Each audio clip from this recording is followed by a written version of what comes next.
From the Islamabad studios of ARP News, it's time for Jamil Farooqi on The Debate.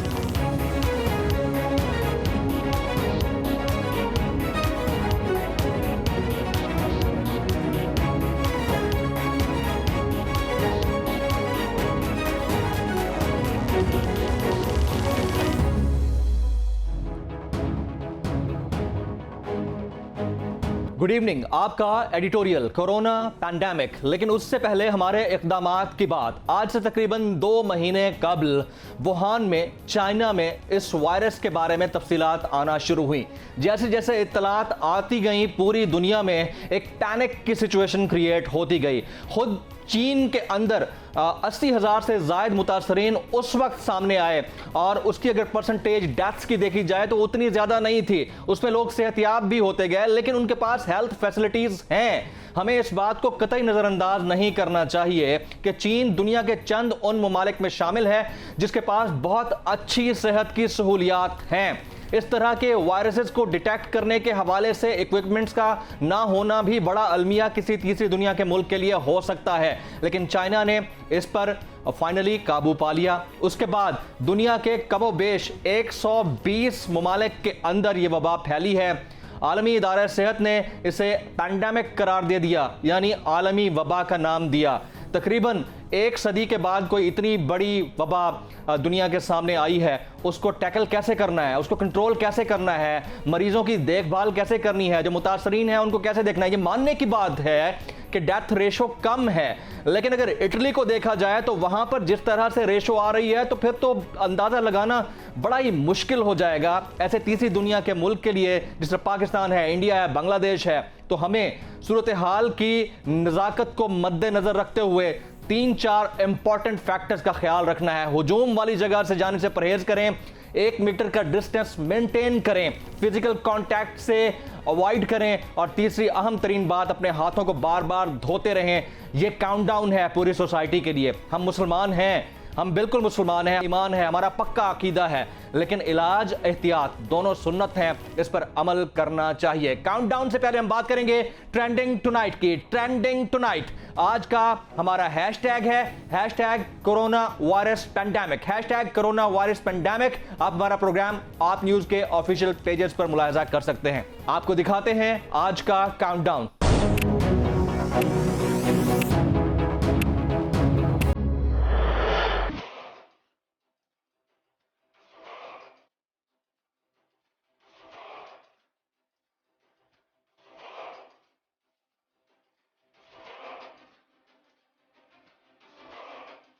We have therefore made the assessment that COVID-19 can be characterized as a pandemic.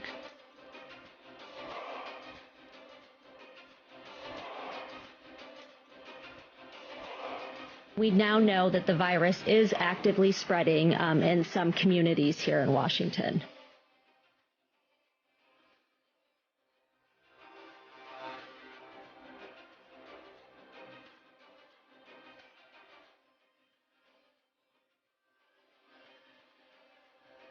Each of us has a role to play in defeating this virus. Wash your hands, clean often used surfaces, cover your face and mouth if you sneeze or cough, and most of all, if you are sick or not feeling well, stay home.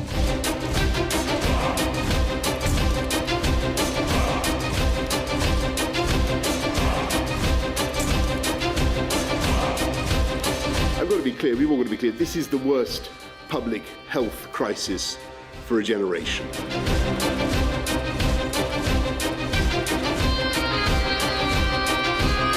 We want to continue with breaking news. Prime Minister Justin Trudeau and his wife Sophie Gregoire Trudeau are in self-isolation. The PMO says Gregoire Trudeau has been tested for COVID-19 and is awaiting those results.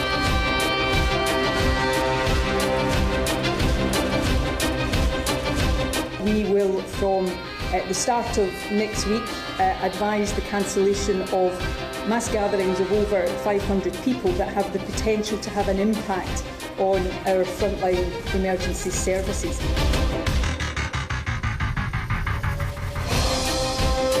दुनिया में जैसे जैसे तकनीकी जिद्दतें आ रही हैं, उसे उसी तरह के चैलेंजेस का सामना भी करना पड़ रहा है। हर गुजरते दिन के साथ हमारी फजा, हवा, हत्ता के कुर्रे अर्ज एक नए वबाल में मुब्तला हो रहे हैं। कुछ तो निज़ामे कुदरत की उथल पुथल का शाखसाना है और कुछ इंसान की अपनी कारस्तानियों का।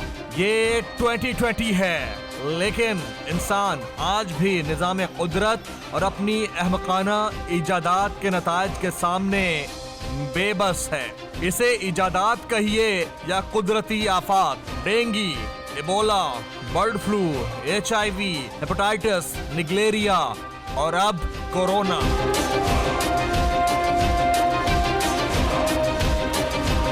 दुनिया के कमोबेश 120 मुमालिक कोरोना वायरस की तबाहकारियों के खौफ में मुब्तला हैं। आलमी इदारे सेहत के मुताबिक कुर्रे अर्ज के इंसानों को अब से पहले ऐसी खतरनाक उफ्ताद का सामना नहीं करना पड़ा। ताज़ा तरीन खबरों के मुताबिक कोरोना वायरस जैसी आलमी वबा का शिकार होने वाले अफराद की तादाद 1,31,000 से तजावुज कर चुकी है।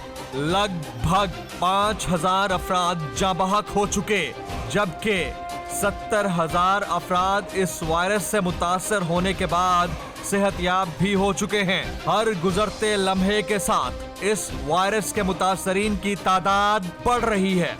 दूसरी जानिब आलमी ताकतें दुनिया भर की बदहाल मुआशी सूरत हाल पर जहां तशवीश में मुब्तला हैं, वहीं वसाइल पर कब्जे के लिए पंजा आजमाई भी देखने को मिल रही है। इस पंजा आजमाई के नताइज से कता नजर वसाइल पर कब्जे की जंग ने इंसान को जानवर से भी बदतर सोच का मालिक बना दिया है। आलमी ताकतें दुनिया के सतही मुमालिक और आबादियों से खुद को मुमताज करने के लिए हर 15-20 साल बाद नित नई बलाओं से लोगों में खौफ फैला देती हैं और दुनियावी वसाइल के जल्द खत्म हो जाने के खतरे में कुछ फीसद कमी भांप कर बाद में मुतासरीन की दिलजोई करती हैं। दरअसल ये जंग दुनिया की बढ़ती हुई आबादी और कम होते हुए वसाइल से छुटकारे की जंग है। इस जंग की सब ब्रांचेस में झांका जाए तो फिर ये लिसानी, मजहबी, नस्ली, जुग्राफियाई सतह पर छोटे छोटे खित्तों में भौचाल,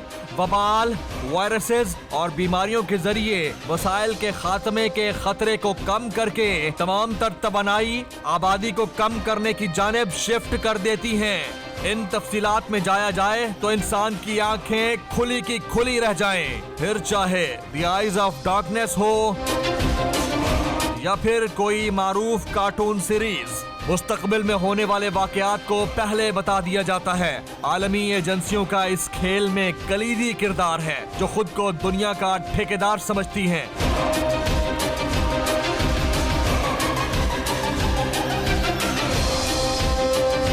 एक और चौंका देने वाली हकीकत डॉक्टर्स भी बताते हैं कि बायो वॉर इतनी सोफिस्टिकेटेड हो चुकी है कि पहले वायरसेस का तोड़ इजाद होता है, फिर वायरसेस लॉन्च किए जाते हैं। वायरसेस मुतारिफ होने के बाद खौफ की फजा कायम रखी जाती है ताकि वैक्सीन या एंटाइडोट से मुताल्लिका इंडस्ट्री को फायदा पहुंचाया जा सके। कोरोना वायरस ने दुनिया भर में तबाही मचाई हुई है, लेकिन इजराइल से इसी असना में खबर मौसूल होती है कि उनके बायोलॉजिकल रिसर्च सेंटर ने वायरस का एंटाइडोट दरियाफ्त कर लिया है। ये इत्तफाकिया भी हो सकता है और गैर मुतवक्के भी, लेकिन कुछ भी हो, कॉन्स्पिरेसी थ्योरीज को नजरअंदाज नहीं किया जा सकता। एजेंसियां क्या क्या करती हैं, इसका अंदाजा आप न्यूयॉर्क टाइम्स मैगजीन के लिए काम करने वाले रॉनिन बर्गमैन की शोहरे आफाक किताब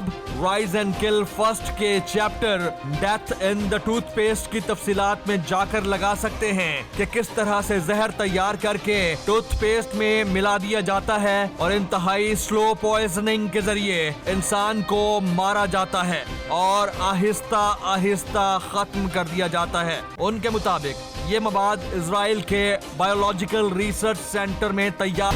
अब ये हैरत की बात है या नहीं है कि कोरोना के मुमकिना एंटाइडोट की खबर भी वहीं से आ रही है, मगर सवाल तो ये है कि ये कोरोना किधर से आया है और किसके खिलाफ इस्तेमाल हुआ है, इसका जवाब शायद आने वाली दिहाइयों में आप, हम या आने वाली नस्लों के सामने आ जाए। लेकिन उस वक्त के इंसानों को शायद उस वक्त के हिसाब से किसी और बीमारी, किसी और वायरस और किसी और उफ्ताद का सामना हो, क्योंकि ये इंसान का रचाया हुआ खेल है जो एक दूसरे से वसाइल की ताकत में आगे निकलने की जंग में किसी हद तक भी जा सकता है।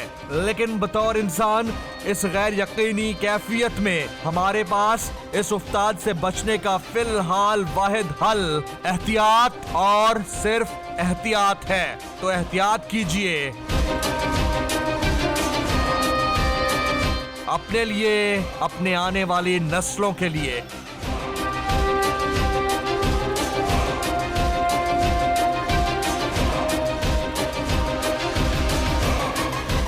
Ladies and gentleman, let's start the debate tonight. आज के हमारे गेस्ट पैनलिस्ट, उनका इंट्रोडक्शन कराए देते हैं। Doctor Rana Jawad Asghar Sahab, member core committee इंसदादे corona virus. Doctor Kamran Shafiq Sahab, मारूफ माहिर सेहत। आरिफ शमीम साहब, सीनियर सहाफ़ी, BBC लंदन से इस वक्त हमारे साथ बराह रास्त होंगे। और तानिया गौहर साहिबा, हेल्थ जर्नलिस्ट, आप न्यूज़, हमारे पैनल में शामिल होंगी। मैं अपने तमाम गेस्ट पैनलिस्ट को वेलकम कहता हूं। सबसे पहला सवाल मेरा डॉक्टर राना जवाद साहब से होगा। जवाद साहब, बहुत शुक्रिया आपके वक्त के लिए, आप स्टूडियोज़ में तशरीफ़ लाए। ये फरमाइएगा कि क्या सिलसिला है? कोरोना आउटब्रेक एक ग्लोबल आउटब्रेक है और लोगों में एक तशवीश, एक खौफ की कैफियत भी है। तो ये जो कुछ हो रहा है, इसको बायोलॉजिकल टर्म में क्या कहते हैं? और एक कॉन्स्पिरेसी थ्योरी है, लोग समझते हैं कि शायद ये ह्यूमन मेड वायरस है कोई, जिसकी वजह से जो है ना एक तशवीश की कैफियत है। जी हाँ, what's your take on this please? Thank you जी। आउटब्रेक अब ये बढ़कर पैंडेमिक हो गई हुई है, और आउटब्रेक एक छोटे एरिया के अंदर होती है, और जब पैंडेमिक हो जाए, मुख्तलिफ कॉन्टिनेंट्स इसमें इन्वॉल्व हो जाएं, तो अब हम पैंडेमिक स्टेज के ऊपर हैं। आपको पता है तकरीबन 20 मुल्कों के अंदर वबा की कैफियत है। क्या ये अनएक्सपेक्टेड हुआ है या एक्सपेक्टेड हुआ है? As a professional who has been studying outbreaks और पैंडेमिक्स, जो पिछले 15 साल से हम ये काम कर रहे थे, तो ये एक्सपेक्टेड है। ये एक्सपेक्टेड था, हमारे लिए कोई हैरानगी की बात नहीं थी। कंट्री 16 क्या इससे पहले इस तरह की कोई बीमारी और पहले भी आ चुकी है इसी तरह की? इतना बड़ा आउटब्रेक या पैंडेमिक लेवल का आउटब्रेक? बहुत सारे। जो सबसे बड़ा जिससे हम डरते हैं कि उस तरह का दोबारा ना आए, 1918 में इन्फ्लुएंजा पैंडेमिक आया था। अच्छा। जिससे तकरीबन 1/3 दुनिया की पॉपुलेशन जो थी वो अफेक्टेड हुई थी। 500 मिलियन लोग उस ज़माने में, जब आबादी थोड़ी सी, ये वो नंबर है, तकरीबन 100 मिलियन लोग मारे गए थे। हालांकि उस वक्त ग्लोबल ट्रैवल इतना नहीं था। तो as a public health expert हम हमेशा उस चीज़ से डरते हैं कि 1918 वाला इन्फ्लुएंजा आउटब्रेक दोबारा ना हो। पिछले कुछ सालों से ये एरियाज मार्क्ड थे। क्यों? इसे हम कहते हैं इनके अंदर पैंडेमिक पोटेंशियल था, और उसके अंदर तकरीबन 16 ममालिक हैं। उसमें चाइना, ये पैसिफिक रीजन, वुहान। देखिए, ये वो इलाके हैं जहाँ पे पॉपुलेशन डेंसिटी ज़्यादा है, जहाँ पे ट्रांसपोर्ट नेटवर्क बहुत ज़्यादा है। तो ऐसी जगह होती हैं जहाँ से कोई भी फ्यूचर आउटब्रेक फैलती है। तो ये हम लोगों के लिए एक्सपेक्टेड था, बाहर के लोगों के लिए एक्सपेक्टेड नहीं था। एक्सपेक्टेड था तो इसी वजह से एक्चुअली पिछले साल बहुत बड़ी अमेरिका के अंदर एक टेबल टॉप एक्सरसाइज हुई थी इसके ऊपर कि अगर कोई बहुत बड़ा इस तरह का पैंडेमिक आ जाए तो मुख्तलिफ एजेंसियाँ और अदारे किस तरह अपना काम देखेंगे। और ये वो स्पेशल इसके लिए नहीं है, मैं बाहर बहुत अरसा रहा हूँ, हर साल तकरीबन वो एक्सरसाइज ये करते हैं कि अगर बहुत बड़ी कोई पैंडेमिक वबा आ जाए और दफ्तरों में लोग ना जा सकें तो हम कैसे अपनी गवर्नमेंट को रन कर सकते हैं। मेरा सवाल बड़ा इंटरेस्टिंग है।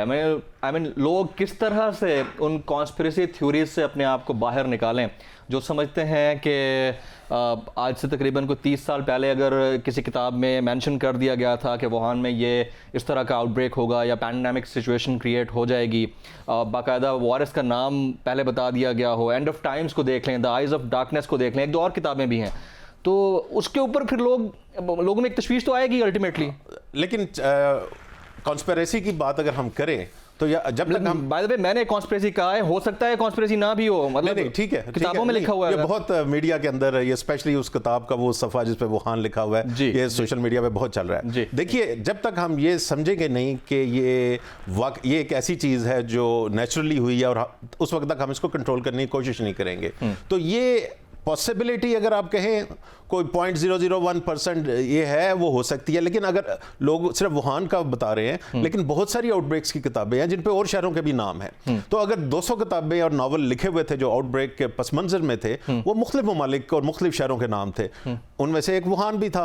लेकिन आपको पता है जो दूसरी बड़ी आउटब्रेक की किताबें हैं, इंक्लूडिंग जो सबसे बड़ी फिल्म आई थी अमेरिका में, contagion, couple of years back, उसके अंदर एशिया पैसिफिक रीजन ही था। जी, एशिया पैसिफिक हिट होता है या टारगेट होता है? हिट होता है और टारगेट होता है। क्यों? बिकॉज ऑफ द पीपल, उनके जो ईटिंग हैबिट्स हैं, पॉपुलेशन डेंसिटी और क्लीनलीनेस, ये सारी चीजें ऐसी थी कि जो एक्सपर्ट थे वो बिलीव करते थे कि अगले कुछ सालों में अगर कोई आउटब्रेक आई तो इस रीजन से आएगी। राइट, हाँ, ठीक है। अच्छा, मैं आपकी तरफ आता हूँ। मैं ज़रा शमीम साहब को शामिल गुफ्तगू करता हूँ। माशाल्लाह आप BBC से मुंसलिक हैं और बड़ी तफसीली इनकी रिपोर्ट्स हम पढ़ते भी रहते हैं, देखते भी रहते हैं। आरिफ शमीम साहब, बहुत शुक्रिया आपके वक्त के लिए।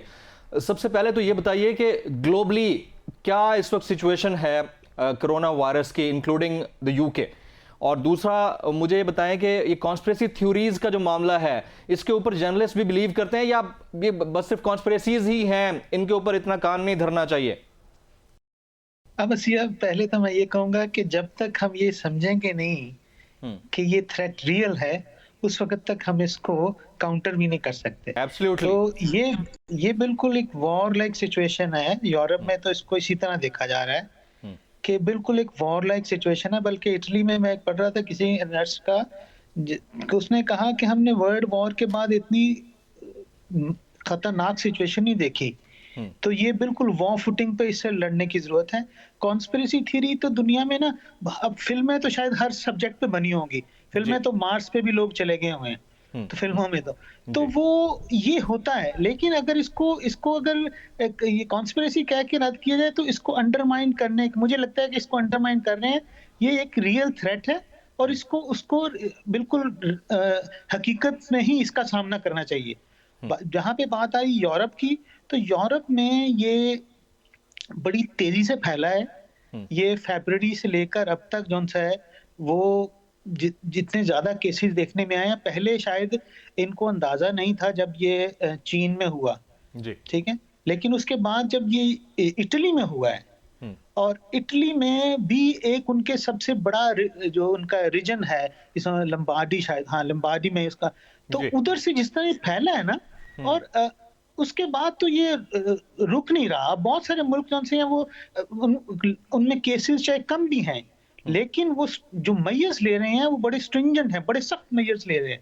क्योंकि अगर वो उस तरह नहीं लेंगे तो जिस तरह इटली में आउटब्रेक हुआ 23 फरवरी से लेकर अब तक, तो उस तरह का वो शायद वो दूसरे उन मुल्कों में भी फैल जाएगा।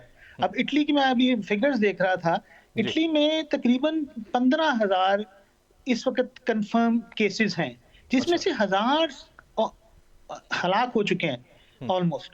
अब अगर 1000 हलाकते हैं तो अगर चीन से कंपेयर करें तो ये बहुत ज्यादा हलाकते हैं। उनके यहाँ तकरीबन 80,000 से ज्यादा केसेस हैं, लेकिन उनमें हलाकते जो हैं वो 3,000 या 3,000 के करीब हैं। तो उस हिसाब से अगर देखा जाए ना तो ये बहुत ज्यादा केसेस हैं इधर।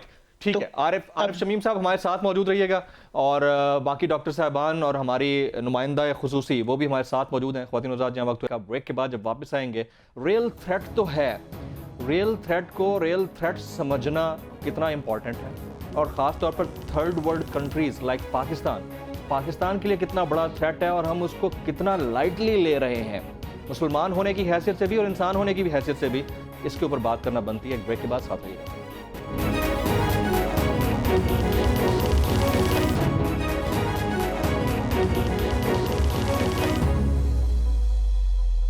Welcome back. ब्रेक से पहले हम रियल थ्रेट की बात कर रहे थे। बात कोरोना वायरस की हो रही है, और अभी तक हमारी सोसाइटी के अंदर, हमारे मुल्क के अंदर और in country like third world countries, उसमें लोग इतना सीरियसली नहीं लेते ऐसे मैटर्स को, और इस पर बात करना बनती है। डॉक्टर कामरान शफीक साहब मारूफ माहिर सेहत और बड़े सीनियर डॉक्टर हैं, फ़ॉरेन से पढ़ के और वहाँ पर काम करके पाकिस्तान में काम कर रहे हैं। डॉक्टर साहब, बहुत शुक्रिया आपके वक्त के लिए। एक कितना बड़ा थ्रेट है और हमारी सोसाइटी इसको इतना लाइटली ले रही है। चलें, गवर्नमेंट लेवल पे तो जो मामलात हो रहे हैं, एक आम आदमी की हैसियत से, इंसान और मुसलमान की हैसियत से हम लोग इसको बिल्कुल सीरियस नहीं ले रहे कि पूरी दुनिया इसकी लपेट में आई हुई है। डॉक्टर साहब। जी, बहुत शुक्रिया मुझे इस प्रोग्राम लेने का, और काइंडली ये बहुत अच्छा टॉपिक है जमील फारूकी साहब, you need to really be appreciated for this effort. Thank you sir. देखें, ये एक ग्लोबल थ्रेट है, और इसमें ये ग्लोबल थ्रेट है और इसके लिए ग्लोबल रिस्पांस चाहिए। आप देख लें कि एक चाइना से स्टार्ट होता है और almost it's huge vast majority of more than 100 countries have been involve, और Pakistan, I think we are still sleeping. Pakistan, मुझे अभी तक I was looking at the trying to find out, हमें ये नहीं पता कि पाकिस्तान में आईसीयू बेड्स कितने हैं। मैं एक आपको एग्जांपल देना चाहता हूं। मैं कोई से 10 साल पहले इंग्लैंड में स्वाइन फ्लू आया, and young people were going to ITU, they were requiring ventilators, and we were short of ventilators all across the country. It was the busiest week I ever did on call in my entire life. और मैंने वो जो देखा, मैं अब सोचता हूँ कि जो अगर पाकिस्तान में ही आता है, हम तो बहुत पुअर कंट्री हैं, even rich country Italy has lot of resources. आप देखें उनके आईसीयू, उनके बेड्स, उनके साथ क्या हो रहा है, क्या हमने सोचा है गवर्नमेंट लेवल पे? देखें, हमें इस वक्त, आपने बात की पब्लिकली, देखें, मेरा मैसेज ये है कि we need to have public awareness campaign, और जो सबको पता है, और मेरे ख्याल में सबको आपके प्रोग्राम के साथ से यही होना चाहिए, प्लीज। अब आई थिंक हमें हैंड शेक करने की आदत है बहुत ज्यादा। We need to wash our hand sanitiser अपने पास रखें। ये इस गवर्नमेंट लेवल में मेरी जो आपके प्रोग्राम के साथ से दरख्वास्त होगी कि we need to make a makeshift hospital, a new hospital and creation of ICU beds. Elective हमें प्रोसीजर कैंसिल करने पड़ेंगे। We have to create lot of ICU beds. ये मैं कोई पैनिक क्रिएट नहीं कर रहा, मैं सिर्फ ये चाह रहा हूं कि हमारे अंदर एक तो पब्लिक में अवेयरनेस होनी चाहिए। डॉक्टर साहब, मैं यहाँ पर एक चीज़ ऐड कर दूं, मैं आपको यहाँ पर रोकूंगा, बड़ी इंपॉर्टेंट बात है। हमारी सोसाइटी का एक अजीब सा अलमिया है कि अगर आप किसी को हैंड शेक से मना करें या एक जेस्चर भी देना कि मैं आपसे हाथ नहीं मिलाना चाह रहा या मैं आपके गले नहीं मिलना चाह रहा, तो सामने से जवाब आता है, यार हम तो मुसलमान हैं, यार हमें क्या होना है, यार हम 5 वक्त की नमाज पढ़ते हैं, वुजू करते हैं, सब कुछ खुद ही ठीक हो जाएगा। तो वो इलाज और एहतियात भी सुन्नत है। ज़रा इस तरफ भी थोड़ा लोगों की तवज्जो दिलाएं कि अगर कोई आपको रोक रहा है या फिजिकल कांटेक्ट से मना करने की कोशिश कर रहा है या डिस्टेंट हो रहा है, इसका मतलब ये नहीं है कि उसके अंदर गुरूर आ चुका है या वो प्राउड हो गया है। ये थोड़ा सा अवेयरनेस की बात है, आप इस पर जरूर बात करें डॉक्टर साहब। जी डेफिनेटली, लेकिन याद रखें, doctors all across the country, up and down, Karachi से पेशावर तक ये बात कर सकते हैं, लेकिन आप लोगों को, heads of to the media, आप लोगों ने हमारा साथ देना है। हमारा मैसेज आपके थ्रू जाएगा। प्लीज, मेरे ख्याल में इसमें कोई ऑफेंड होने की जरूरत नहीं है। आई वाज सरप्राइज कि प्रिंस चार्ल्स और एंगला मर्केल, जर्मन चांसलर से उन्होंने इनकार कर दिया हाथ मिलाने से। तो I think we should not feel, ये इस्लाम में नहीं है। It is not compulsory as Islam के हम हैंड शेक करें और गले भी मिलें। आई थिंक हम एक दूसरे को दुआ दे सकते हैं सलाम करके, और मेक श्योर करें कि हैंड सैनिटाइजर हम सब ले लें, अपने हैंड्स वॉश करें एज एन फ्रीक्वेंटली जितना कर सकते हैं। ये 10 मिनट्स तक रहता है। आप अगर 10 मिनट्स में वॉश कर लोगे, it will not stay on your hands. तो hand washing is very very important. और मेरे ख्याल में इसमें आपकी मीडिया के साथ मैं चाहूंगा कि लोगों को बिल्कुल माइंड नहीं करना चाहिए कि अगर आदमी ने मेरे साथ हैंड शेक नहीं किया या गले नहीं मिला तो ये इसमें तकब्बर आ गया। आई थिंक ये बहुत इंपॉर्टेंट है। और मेरे ख्याल में हमने पब्लिक अवेयरनेस तो ठीक है, आई थिंक पब्लिक अवेयरनेस बहुत इंपॉर्टेंट है। पब्लिक अवेयरनेस कैंपेन मीडिया के जरिए चलाई जा सकती है, और हर लेवल पे हमने अवाम को बताना है कि ये देखें, हम बहुत गरीब मुल्क हैं, हमारे पास आईसीयू बेड्स नहीं हैं, हमारे पास तो नॉर्मल बेड पे 2-2 पेशेंट लेटे होते हैं गवर्नमेंट हॉस्पिटल्स में। आपकी ये पेंडेमिक यहाँ है, आपकी पेंडेमिक यहाँ पे आ जाती है, people will be dying from right and left, there will not be any medical doctors, nurses can cope with the pandemic in Pakistan.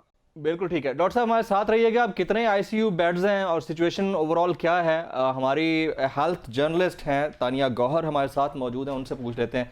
Tania, overall वैसे पूरे मुल्क की बात की जाए तो सिचुएशन तो वैसे ही बड़ी गंभीर है। हमारे यहाँ नॉर्मल हॉस्पिटल्स में हम जाएँ तो लंबी लाइन में खड़ा होना पड़ता है, बेड्स नहीं है अस्पतालों के अंदर। इस हवाले से क्या इनिशिएटिव हैं गवर्नमेंट के? कितने बेड्स के हॉस्पिटल्स बनाए गए हैं या आइसोलेशन वार्ड्स जिसमें अगर मरीज़ आते हैं तो उनको रखा जा सके? जी, गवर्नमेंट की तरफ से तो काफ़ी ज़्यादा इसके ऊपर काम किया जा रहा है, लेकिन जैसा कि आपको पता है कि वैसे ही हॉस्पिटल में जाएं तो कितनी लंबी लाइन लगी होती है।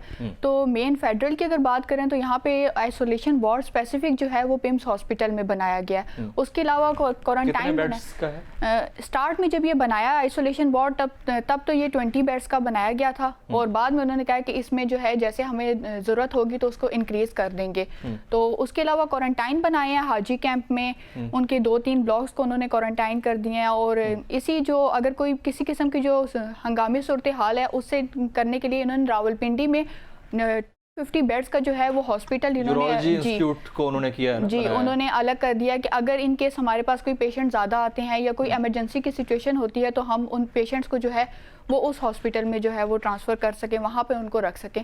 साथ ही जो अभी PSL के मैचेस हो रहे थे तो रावलपिंडी में उन्होंने स्पेशल जो है 10 बेड्स का वहाँ पर इस कैंप लगाया हुआ था रावलपिंडी में, कि अगर कोई PSL जो आते हैं शायकीन उनमें से किसी का टेम्परेचर ऐसा होता है या कोई सस्पेक्टेड हो जाता है तो उसको भी वहाँ हम रख सकें। तो वो कैंप जो है वो भी अब भी है वहाँ 25-26 हज़ार लोग वहाँ आते हैं, वहाँ उनमें से सिर्फ 10 लोगों के लिए बनाया। ये भी तो बड़ा मतलब अलमिया वाली बात है, मेरी तो समझ से बाहर है। कराची में अगर आप वहाँ पर लोगों को रोक सकते हैं कि तमाशाई स्टेडियम में ना आए।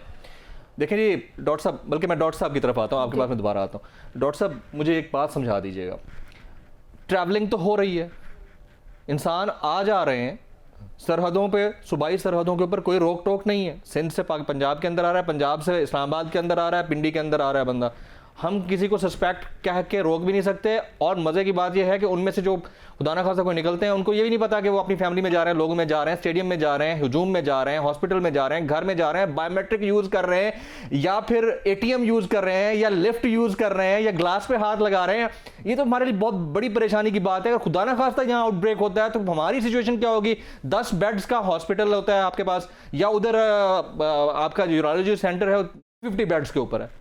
तो इतनी बड़ी 22 करोड़ की आबादी को केटर करने के लिए हम इतने कैपेबल हैं डॉक्टर साहब? देखिए हमारे हेल्थ सिस्टम की जिसे कहते हैं कि स्ट्रेटेजिक डेप्थ वो नहीं है। सो ये सब जानते हैं क्योंकि हमने महीने से चल रहा है, नहीं, पता तो होना चाहिए था। नहीं, जो आपकी शुरू से आपका पिछले 10 साल का आपका हेल्थ बजट क्या रहा है ओवरऑल, आप उसको देखिए। तो एकदम से चीज़ें नहीं बनती, लेकिन मैं कोर कमेटी का मेंबर भी हूँ जो इसको देख रही है। तो जब हमने तकरीबन 2 माह पहले जनवरी के आखिरी हफ्तों में ये काम शुरू किया था तो उस वक्त हालात बहुत ख़राब थे। आपकी स्क्रीनिंग का सिस्टम ही कोई नहीं था जो एयरपोर्ट्स की स्क्रीनिंग का होता है। वो उसमें अभी भी बड़ी कमियां हैं, लेकिन बहुत ज़्यादा उसको इन्फोर्स किया गया है। हॉस्पिटल्स के बेड्स की इनको इम्प्रूव, जो आइसोलेशन यूनिट्स हैं इनको इम्प्रूव किया गया है। गवर्नमेंट ने अपना नेशनल एक्शन प्लान इसके ऊपर लेके आए हैं। तकरीबन तमाम stakeholders including provincial governments उसके ऊपर कर रही हैं। लेकिन अब मैं as a core committee member नहीं, as a expert on pandemics आपको बताता हूँ। As a core committee member तो मुझे आपसे बात करनी चाहिए। नहीं, वो बात देखिए हेल्थ फैसिलिटीज तो कभी पाकिस्तान के अंदर ठीक रही ही नहीं है, लेकिन एक बड़ा थ्रेट था, रियल थ्रेट था, जिसके बारे में पूरी कौम को 2 महीने पहले से पता था। अगर मैं कोई एक ट्वीट करता था ना कि एहतियात करें, तो सबसे पहले एक खास ब्रिगेड है जो आके आपको कहती थी आप पैनिक क्रिएट कर रहे हैं। आज वो सिचुएशन आ गई है। हम कहते थे कि PSL पूरी दुनिया में जो आपके स्पोर्ट्स इवेंट्स हैं वो पोस्टपोन या कैंसिल हो रहे हैं, हम कहते थे कि इसमें इस तरह करें कि इसको पोस्टपोन कैंसिल ना करें, बगैर तमाशाइयों करें। आज 1.5 महीने बाद आप उसी पे आ गए। देखिए ये अलमिया की बात है ना। ये इतने बड़े थिंक टैंक्स क्या कर रहे हैं वहां बैठ? नहीं, मैं आपको बताऊं कि जो होता है ना मंडे वाले दिन आप ये तबसरा कर सकते हैं कि संडे की गेम में उसको ये करना चाहिए था, उसको करना चाहिए था।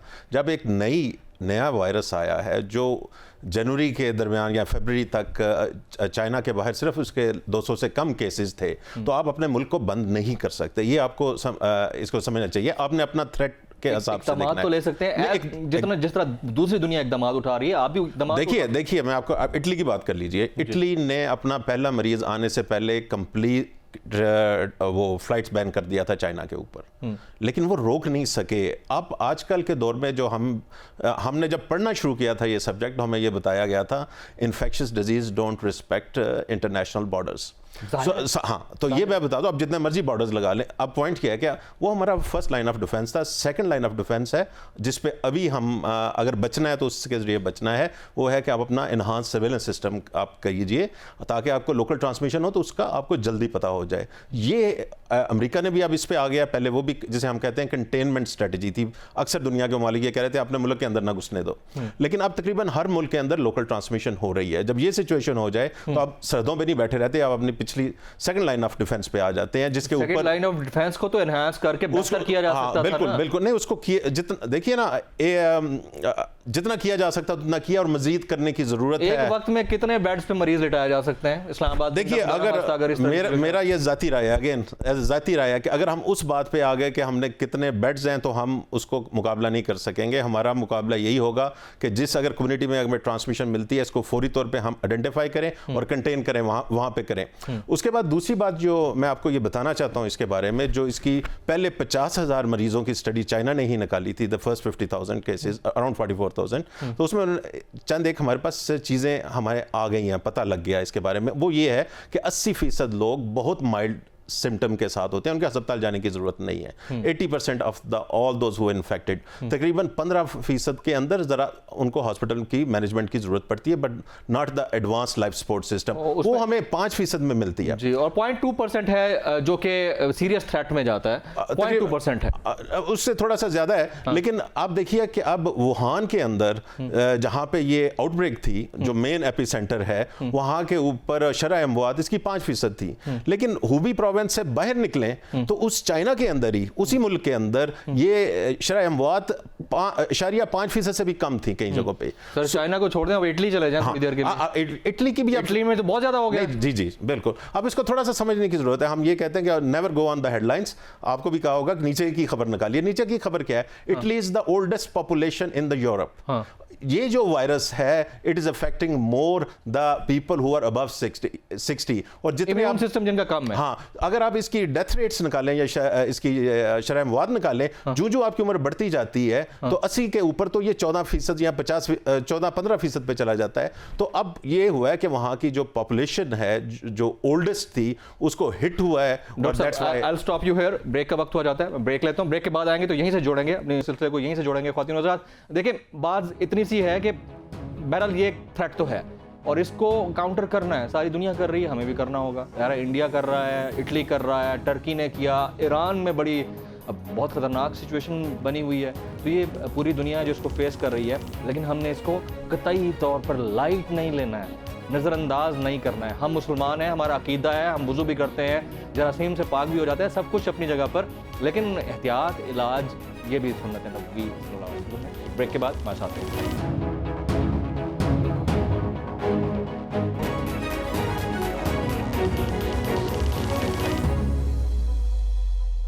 Welcome back. कॉन्स्पिरेसी थ्योरीज से हटकर बात रियल थ्रेट की हो रही है और तमाम जो पैनलिस्ट हैं वो इस चीज़ पर मुत्तफिक हैं, होना भी बनता है। ज़ाहिर है हम थर्ड वर्ल्ड कंट्री हैं, हमारे पास सेहत की सहूलियात नहीं है, मामला बड़ा ही दिगरगू है और खुदा न खास्ता यहाँ पर अब पूरी दुनिया अगर इसकी लपेट में है तो फिर हम कैसे एक्सपेक्ट कर सकते हैं कि हम इसकी लपेट में नहीं आएंगे। और खुदाई इमदाद आती है लेकिन हमें एहतियात भी तो करनी है। आरिफ शमीम साहब के पास चलते हैं। आरिफ साहब, अब हमारी पब्लिक का एक अलमिया है, एक मामला है कि हम लोग किसी भी ख़तरे को ख़तरा समझकर उस तरह से लेते नहीं हैं। हमारे यहाँ मीम्स बनना शुरू हो जाते हैं, हमारे यहाँ उसके ऊपर जोक्स बनना शुरू हो जाते हैं, ये तक कहा जाता है कि कोरोना यहाँ से भाग के जाएगा, हमने निकाल देना है। मतलब वो सीरियसनेस नज़र नहीं आती जो कि सोफिस्टिकेटेड वर्ल्ड में हमें नज़र आती है। आरिफ साहब जी सर, ये है कि मजाक जो है ना, मजाक की हिस्स तो रहनी चाहिए वैसे, तो क्योंकि ये एक डूम एंड ग्लूम इस वक्त नजर आ रहा है। पूरी मार्केट्स देख लें, एयरलाइंस देख लें, सेहत के हवाले से देख लें। यूरोप को हम समझते थे कि बड़ा वो सिटाडेल है, उधर कुछ नहीं हो सकता, वो देख लें। अमेरिका देख लें, उनको सारी यूरोप की फ्लाइटें बंद करने में, ये तो है। और अगर हम इस इतने बड़े थ्रेट पे भी हंस लेते हैं तो ये बहुत बुरी बात नहीं है। लेकिन ये समझना कि क्योंकि हम मुसलमान हैं और हमें नहीं इतना लगेगा, ये जो है ना, ये एक बिल्कुल ये डिनाइल की एक सूरत है, तो वो ठीक नहीं है। अब मैं अगर वजू करता हूं तो बहुत अच्छी बात है, उससे मैं साफ रहता हूं, ठीक है। तो लेकिन अगर मुझे कहा गया है या मुझे पता लग रहा है कि ये एक वायरस है या ऐसी इन्फेक्शन है जो कि एक दूसरे से ट्रांसफर हो रही है और ये इतने सेकंड तक या इतने मिनट तक की ये जिंदा ट्रांसफर हो सकती है दूसरे से, तो मुझे ये पता होना चाहिए। 5 नमाजें पढ़ते हैं हम, उनमें एक वक्फा है। हम लोगों से हाथ मिलाते हैं तो ये ट्रांसफर हो जाती है। और ये हमने देखा है कि ये पहले ये कई दिन 5-5 दिन तक ये नजर भी नहीं आती, तो कई दफा इससे ज्यादा टाइम भी लगा है। तो ये जो है ना, ये चीजें इग्नोर नहीं करनी चाहिए। अब अगर मैं बर्तानिया का एकदम मिसाल अभी दूंगा कि अभी इधर सिर्फ 600 के करीब केसेस हैं, ठीक है, और 10 के करीब डेथ्स हुई हैं। लेकिन 10 या उससे ज्यादा, अब आज तो मुझे पता नहीं है इस वक्त, लेकिन 10 कहा गया है कल रात तक। तो अब 10 डेथ, लेकिन अब उनको जाके ये एहसास हुआ है कि इटली में भी इसी तरह शुरू हुआ था। तो अब प्राइम मिनिस्टर को ये कहना पड़ा कि हमें बहुत सारी अमवात के लिए भी तैयार रहना चाहिए। अब ये प्राइम मिनिस्टर डरा नहीं रहे लोगों को, लेकिन वो उस जो पैटर्न चल रहा है उसको देख के, और जो पेंडेमिक डिक्लेयर हुआ है और जिसका जो एक ऐसा वायरस है जिसका अभी तक कोई हमें उसके मतलब ज्यादा पता नहीं है और कुछ इसकी दवाई या कुछ इस तरह की चीज नहीं निकली जी, तो उन्होंने थ्रेट नहीं, ये नहीं कहा कि लोग पैनिक हो जाएं, लेकिन ये क्योंकि एक रियलिटी है, उसके लिए तैयार रहना चाहिए। अब तैयार रहने का तरीका क्या है? तैयार रहने का तरीका बड़ा ही सिंपल, जो डॉक्टर भी बता रहे हैं, 2 डॉक्टर साहिबान आपके साथ बिल्कुल मौजूद हैं और वो बिल्कुल ठीक बात कर रहे हैं, पाकिस्तान के हवाले से भी और जनरल भी। अब मसला ये है कि आप जब हाथ मिलाते हैं किससे, तो ये सबसे आसान तरीका है ये एक दूसरे से लगने का। आप जब बिल्कुल किसी से करीब गले मिलते हैं तो आप लगा सकते हैं, क्योंकि एक जो प्रोसीजर बताया जा रहा है या जो एक प्रोटोकॉल है वो है कि आप कम से कम 1 मीटर दूर रहें। अब 1 मीटर दूर रह के तो गले नहीं मिला जा सकता, तो अगर आप गले मिल रहे हैं तो फिर आप वो प्रोटोकॉल को बिल्कुल फॉलो नहीं कर रहे और आप अगले को उतना ही अंडर थ्रेट कर रहे हैं। Absolutely right. ठीक है, हमारे साथ रहिएगा। अरे भाई, तानिया, पब्लिक में जाती हैं आप, लोगों में आप उठती बैठती हैं, ज़ाहिर है कि हेल्थ रिपोर्टिंग भी कर रही हैं, लोगों में क्या इस वक्त अवेयरनेस है भी नहीं है? लोग इसको बड़ा लाइट ले रहे हैं, क्योंकि मैं जो सोशल मीडिया को देख रहा हूँ, बाहर तो इतना नहीं जाता, सोशल मीडिया पे लोग इसको बड़ा ही फंड प्रोग्राम नहीं कुछ भी नहीं है तो आएगा गुजर जाएगा। अच्छी बात है, आप इसको अपने इम्यून सिस्टम पे हावी ना करें, लेकिन ये भी गलत है कि आप एहतियात ना करें। जी, बाहर पब्लिक में आना जाना होता है। पहली बात तो अगर हुकूमत की तरफ से इकदाम से करें तो पब्लिक उससे बिल्कुल भी सेटिस्फाइड नहीं है, क्योंकि मेन जो इसका कोरोना वायरस का है कि अगर आप कहीं से ट्रैवल करके आते हैं, जो स्क्रीनिंग की मेन बात है, अक्सर इस्लामाबाद एयरपोर्ट की बात करूँ तो 2 से 3 बार यहाँ भी ऐसे पैसेंजर आए हैं जिनकी स्क्रीनिंग जो है वो प्रॉपर नहीं की गई, वो नहीं हुई, वो विदाउट स्क्रीनिंग जो है वो चले गए। और अगर आप एयरपोर्ट पे आते हैं तो उस टाइम अगर आपका टेम्परेचर ज़्यादा नहीं है, इन केस आपको बाहर तकरीबन 14 डेज हैं इसके कि ये वायरस जो है सामने आए, इसकी जो सिम्टम्स हैं, उस टाइम आपका टेम्परेचर ज़्यादा नहीं है, आप चले जाते हैं, आप गैदरिंग में चले जाते हैं, अपने फैमिली में कहीं आउट ऑफ सिटी चले जाते हैं, वहाँ से बाद में आप में जो केस जो है पॉजिटिव आता है, आपकी रिपोर्ट पॉजिटिव आती है, तो ये जो सारी बातें हैं, इससे पब्लिक जो है वो काफ़ी ज़्यादा परेशान भी है। और ऊपर से फिर उनका ये भी कहना है कि प्रॉपर इसके हॉस्पिटल की ट्रीटमेंट नहीं है, सिर्फ एक इस्लामाबाद में जैसे सिर्फ एक आइसोलेशन वार्ड है, कोई इसकी मास्क की शॉर्टेज है, तो इस लिहाज से जो है वो काफ़ी ज़्यादा परेशान है, उनमें तशवीश है। अच्छा, तशवीश है। एहतियात कर रहे हैं लोग, एहतियात करते हैं, या वो लाउबाली जो हमारी कौम के अंदर एक बदरजा आतम मौजूद है, लाउबाली तबीयत, मिलाना है तो हाथ मिलाना है, सब गले मिलना है तो मिलना है, बायोमेट्रिक यूज करना है तो करना है, एहतियात नजर आनी चाहिए। और मुझे अभी तक जो है सवाए डॉक्टर साहब के जिन्होंने आते इस्लाम किया तो यूं किया, तो मैं समझ गया कि नहीं, हाथ नहीं मिलाना इन्होंने। अच्छा जी, डॉक्टर कामरान शफीक साहब, अब मास्क कितना हेल्पफुल हो सकता है? मास्क हेल्पफुल है, नहीं है, और अगर अवेलेबल नहीं है तो उसका क्या किया जाए? जी बिल्कुल सही है। पहली बात थोड़ा सा मैं बता दूं कि इस वक्त जो एक्टिव केसेस हैं अराउंड 60,000 के करीब हैं, उनमें से 10% लोग, जो 6,000 लोग जो हैं वो सीरियस और क्रिटिकल कंडीशन में हैं। ये जो वुहान में, जब ये चाइना में, वहां पे मोर्टेलिटी 2.4% तक थी। अगर आप इटालियन डेटा उठा के देख लें, 15,000 में से 1,000 से ज्यादा बंदे की डेथ हो चुकी है, तो that is more than 5% people died. तो आप इसको, और अगर इटालियन एक सर्जन है, मैं आपको ट्वीट भेज दूंगा, उस ट्वीट में उसने कहा कि we, for God sake, message to the entire world, we woke up late in Italy, I wish we could have done earlier, our government would have acted earlier. ये सोफिस्टिकेटेड वर्ल्ड है, जिनके पास बड़ी facilities हैं, बहुत facility, हमसे बहुत बेहतर है, वो अब बेहतर उनका हेल्थ सिस्टम है। हम तो 2.8% खर्च करते हैं, नॉर्मली यूरोप में 10% जीडीपी का खर्च होता है, हम 2.8% खर्च कर रहे हैं। और उसमें भी पता है आपको, कि काइंडली कितना फिल्टर होके कितना पहुंचता है आवाम तक। तो मेरा कहने का मकसद ये है कि अगर ये सबसे इंपॉर्टेंट लोगों को ये समझना चाहिए कि गवर्नमेंट के पास फंड्स नहीं है, हमारे पास आईसीयू बेड्स नहीं है। अगर एक डेवलप्ड नेशन की कंट्री ये कह रहे हैं कि we are overwhelmed, we don't have ICU beds, people are dying in front of us, मेरे ख्याल में आपको सबसे पहले ये मीडिया के जरिए काइंड ये बहुत बड़ी खिदमत कर रहे हैं आप, लोगों को ये समझना चाहिए कि ये हमारे पास कोई आईसीयू बेड्स नहीं है, कोई गवर्नमेंट की तरफ से कोई मेडशिप नए हॉस्पिटल नहीं है, कोई प्लानिंग नहीं है। अगर 20 बेड्स या ये 20 आइसोलेशन के लिए, I don't think that is going to work in this country. यहाँ पे इतने बड़े लेवल पे डेथ्स होंगी कि आप अल्लाह न करे कभी ऐसा हो।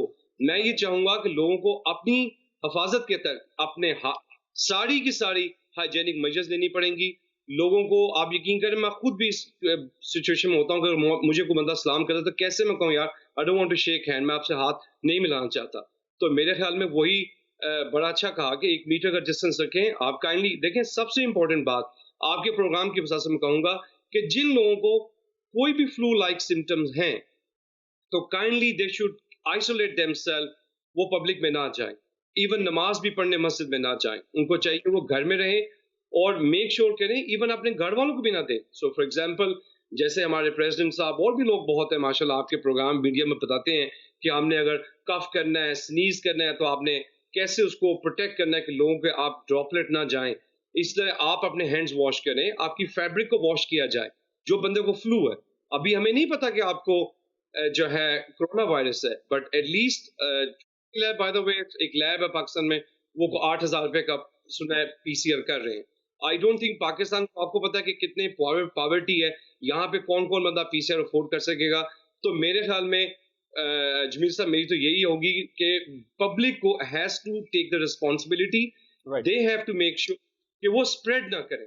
एब्सोल्युटली राइट, स्प्रेड ना करे। क्विक कमेंट डॉक्टर जवाद साहब आपसे मैं लेना चाहूँगा, और वो यही है कि अब करे तो क्या करे पब्लिक? जी हाँ, जी हाँ, उसका डॉक्टर साहब ने हाथ धोने की बात की है, लेकिन हम में से अक्सर लोग जो हाथ धोते हैं वो जाते हैं अंदर बाथरूम में, साबुन को टच करते हैं, थोड़ा सा उंगलियों को गीला करते हैं और बाहर आ जाते हैं, फॉर्मेलिटी पूरी करते हैं। इस तरह नहीं है। तो अगर आप इजाज़त दीजिए, एक 20 सेकंड का तरीका है। प्लीज। हाँ, पानी और साबुन, हमें कोई हैंड सैनिटाइजर्स की जरूरत। फुल स्क्रीन दिखा दें जी, डॉक्टर साहब को फुल स्क्रीन दिखाएं ताकि पब्लिक देख ले। क्विकली हाँ जी, आप दिखाएं। हाँ, हमें कोई सैनिटाइजर की जरूरत नहीं। घर का आम साबुन, एंटीबैक्टीरियल साबुन भी नहीं, सादा साबुन के ज़्यादा पानी के साथ आपने पहले अपने हाथ में जाग बनानी है, फिर उंगलियों के ये दरमियाने वाले हिस्से को यूं आपने साफ करना है। उसके बाद ये जो आपके अंगूठे, ये उंगलियों के, ये नाखूनों के ये वाले हिस्से हैं, ये धोने हैं। उसके बाद अंगूठों को यूं धोना है, और जब ये आप करेंगे तो आपके 20 सेकंड हो जाएंगे। This is the most protective measure you could have. अब इस पे बाज लोग, दूसरा ये है कि जिस तरह डॉक्टर साहब ने बताया, खांसी जुकाम है तो मास्क पहनिए, घर रहिए, बाहर नहीं जाना। हेल्दी आदमी, अगर मास्क ना मिल रहा हो तो नहीं, सेहतमंद आदमी को मास्क की नहीं जरूरत। अच्छा। तो जो अक्सर लोगों ने, हमने स्टॉक कर लिए हुए हैं और पहन के बाहर निकलते हैं या स्कूलों में जाते हैं, ये आपको डॉक्टर साहब तो प्रैक्टिस कर रहे हैं, उनको पता होगा। These are called surgical mask. ये डॉक्टर की इन्फेक्शन से मरीज को बचाने के लिए बनाए हुए हैं। तो ये ड्रॉपलेट इन्फेक्शन से बचाते हैं। ये वायरस से हमें प्रोटेक्ट नहीं करते। उसके लिए खास मास्क होते हैं जिन्हें 95 कहते हैं, उसके भी पहनने के लिए खास तरबियत की और फिटनेस, उसकी फिटनेस टेस्ट की जरूरत होती है। और अमेरिका में तो मेरा हर साल आना, सांस रुक जाता है लोगों का अगर पता ना हो इस चीज का कि वो कैसे लगाना। हाँ बिल्कुल। तो बेहतर ये है 1 मीटर का फासला, 3 फुट का फासला रखें, सलाम इस तरह करिए और हुजूम से बचाएं अपने आप। लेकिन सबसे बड़ी बात, अपने बुजुर्गों को बचाइए, अपने बुजुर्गों, हाँ, जिनकी इम्यूनिटी कम है उनको। हाँ, और वो कैसे बचाइए? मैंने अपनी बेटियों को कहा कि जब वो स्कूल से आए तो वो दादा के कमरे में सीधा सलाम करने ना जाएं, जो अक्सर हम लोग करते हैं जब बाहर आते हैं बुजुर्ग के कमरे में, हैंड वॉश करके फिर दादा के कमरे में जाएं, और अगर उनको जुकाम हो तो उधर ना जाए। Absolutely right. डॉक्टर जवाद साहब, आपका बहुत बहुत शुक्रिया। तमाम जो गेस्ट पैनलिस्ट थे मेरे साथ मौजूद थे, बड़ी सैर हासिल गुफ्तगू रही। आप सब हमारे साथ जुड़े रहे, आपका बहुत बहुत शुक्रिया। ख्वातीन हज़रात, ये पब्लिक सर्विस मैसेज के तौर पर ये प्रोग्राम करने की मैंने कोशिश की है।